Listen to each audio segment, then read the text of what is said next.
are going to talk some Eagles here because Jeff McLane on Uncovering the Birds gave his thoughts on A.J. Brown, and throughout was interesting about what the potential trade compensation could be for A.J. Here is what Jeff McLane had to say. I don't think it's a foregone conclusion, personally, and not just in talking to people from around the league or whatever, or knowing what it's going to take for Howie Roseman to be satisfied with the trade and what AJ's value is, which is a very real thing, right? I mean, are they going to get more than a fourth rounder for AJ Brown, which sounds weird, or a fourth that could turn into a 3, or maybe if AJ accomplishes a bunch of stuff to a 2, conditional 4th or a conditional 3rd, is that enough for him to do it? And then, just getting back to this story that Jason Fitzgerald of Over the Cap had written, when you trade a guy, you can't designate a post you want. So you can do that with 2 releases, but you can't do that with a trade. And the Eagles are going to want to do that in terms of the cap,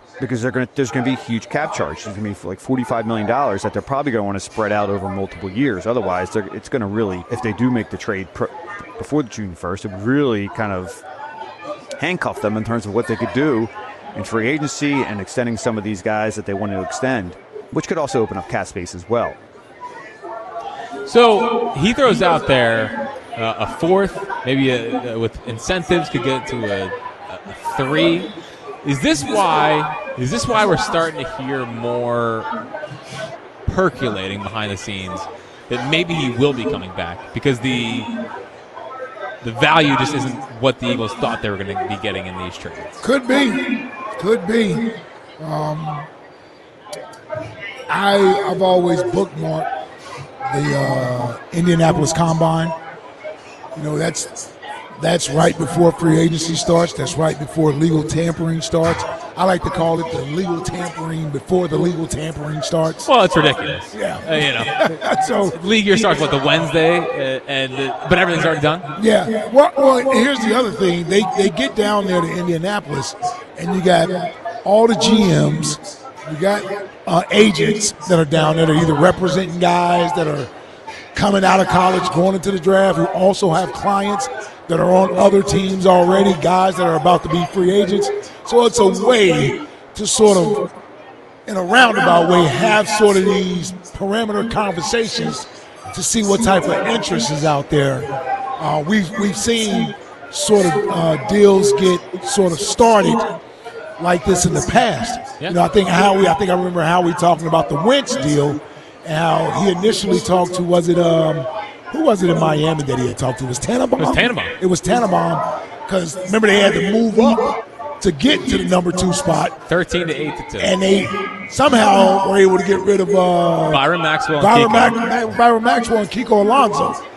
That was probably Howie's best stroke of genius as far as a GM goes. He was able to do that and then find his way up into the number 2 spot for golf or either Wentz, depending on what the Rams. The Rams jumped in front of somebody. Somebody traded the Rams to pick. Tennessee. It was Tennessee, yeah. So, I'm going to wait till I hear sort of the scuttlebutt coming after Indianapolis.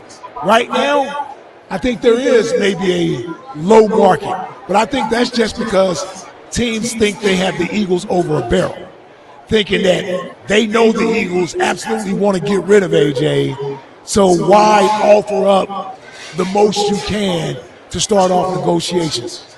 And the Eagles certainly don't want to present it as if AJ isn't coming back. They want everybody to know AJ is coming back, they want him back, so that if you actually want him and you're interested in him, you're going to have to basically blow our doors away with a deal in order for me to even engage in this conversation. And that's the perfect way for Howie to play this. He's the best at this, so I won't second guess his strategy. He has to drum up enough of a market between bidders, because a 4th or 5th round, I'm not even answering my phone for A.J. Brown. You have to start at a 2nd round pick. I think they'll take a 2nd. You have to start there for me. Yeah. And that's going to be a conditional 2nd round pick, or I'm going to want a 2nd and a 5th round pick. I know AJ's 28 years old. He's still a wide receiver that has at least 4 good years left in him. And if you want him and you're going to give him a new deal, then you're going to have to pay the price to get him. If it's really a fourth, and I agree with you mostly. If it's really a fourth, I just bring it back. Yeah, and just I would too. You cross your fingers. Yeah, like I'm not of the mindset that you have to get rid of AJ. Like it's been annoying the last couple of years. Mm-hmm. They did win a Super Bowl one of the years that he was complaining. So like it has worked. But it's different this year, Fritzy. It feels like it has run its course. I agree. I can't give them away. Oh no, I agree. I agree with that, and that would make it, to me, uncomfortable. Not just really for the Eagles, but by proxy, it's AJ. Because if AJ isn't necessarily enthused about being here and moving forward, then how does that affect everything else moving forward? Right? You have a year where you're trying to implement and incorporate a new offense with new philosophies and all these sorts of things with new coaches on the offensive side of the football. You want that transition to be seamless for the coaches. The last thing they need is the pressure of coming in, forcing the ball somewhere to keep somebody happy. That's not how you develop the offense, and I don't think that's how Jalen sort of starts to develop the good habits that you want him to have playing the quarterback position. If you want him to go through his progressions, you want him to get the ball out where it's supposed to go, then he has to have the freedom and the confidence to be able to do that without getting side-eyed and glances and implications in the media and all that type of stuff. Because it just puts more pressure on your quarterback. And if he's not producing and performing, how is that good for anyone else? And guess who's not going to be happy? AJ. So now you're back dealing with that with a guy who may or may not be all the way in with being here. You got to keep him happy. What happens when things aren't going well? What happens when things aren't going well? When things aren't going well, you need guys to support one another and be encouraging for one another. The last thing you need is somebody separating themselves from the pack and pointing fingers.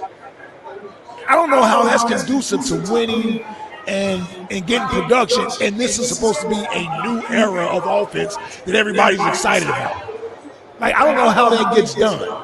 So I was always in favor of bringing AJ back if he wants to be here, and he's going to understand I may not get the targets and be the focal point of the offense the way I want, but as long as we're winning, I'm happy. That has never been AJ. I'm just being honest. Like we all love him as a talent, as a player, but he wants the football. Yes. He wants the football. And other than AJ winning the Super Bowl, when you look at the top wide receivers in the league, and the one caveat to AJ winning the Super Bowl and being one of these top 5 receivers is they were running offense. It was the 29th ranked passing offense. So even though he had the talent of a top 5 wide receiver, you can't look back at 2024 and say you don't win the Super Bowl without A.J. Brown and his productions. I say that to say those top receivers in the league, are they playing in the Super Bowl anywhere? I know Jackson Smith and Jigba just did. He's also on a rookie deal. He's not entitled. All those other guys that got paid and all the Jamar Chases and the Justin Jeffersons and all those guys, are they playing in? Did they win the Super Bowl somewhere? They didn't make the playoffs. So the idea that I have to have this level of talent to win a Super Bowl has already been proven that you don't have to do that. I'm just saying, like we can't become so dependent on his talent that we compromise things that we think are team-oriented goals and principles that lead to championships. Has nothing to do with him and his talent. Has everything to do with the role he's willing to accept on the team, meaning being a part of the offense versus the focal point of the offense. You got to weigh that if you're the organization. You got to look at that. Jalen Hurts' development is more important than anything else to me in this offense. It's not Saquon. It's not those other guys. It's the quarterback. Because that's the next 5 years. I mean, Saquon's 2 years of hopefully 2 years of peak left. Yeah. You got to figure out if you have a difference maker. He's already done. He's done enough so far, but it's a different. You're entering into a different era. It feels. You're talking about the quarterback position. No, it's him. I'm sorry. Like with Jalen, like feels you as an offense are entering into a different era where it feels like more is going to be on his shoulders. Sure, because you're going to have less talent around him. Yes. Correct, and you got to figure out if he can do it in Mannion and slash Sirianni's offense. Slash Sirianni. It is funny. The way that they are handling it, I think is. I'm so jealous of it from a Phillies perspective, where they just have botched the Bohm, botched the Castellanos thing. They're out there saying like, we'll release him. Like the Eagles are like, we're not even trade this guy. This is a superstar. Howie's waiting to get to Indianapolis. He got his spreadsheet ready. He's there to present it to whoever knows who's interested in AJ. This is what it's going to cost you. Yeah, and then you play you play Buffalo against New England. Perfect. Right? That raises up the price. You got teams like a Denver that may need one, Houston. Baltimore. Cleveland. You got these teams that could jump in there. That's why I would trade. I know. Cleveland or the Raiders. But you got these contenders that can use AJ to get them over the top. And you start saying, hey, do you want a Super Bowl? Yeah. I'm giving AJ away for a fourth rounder. Yeah. Meanwhile, Dombrowski's like, we'll cut him. AJ Brown? You don't want him? We'll cut him. Don't worry about it. Don't even give us anything. Don't give us squat. We'll just cut him and he could be yours for absolutely nothing.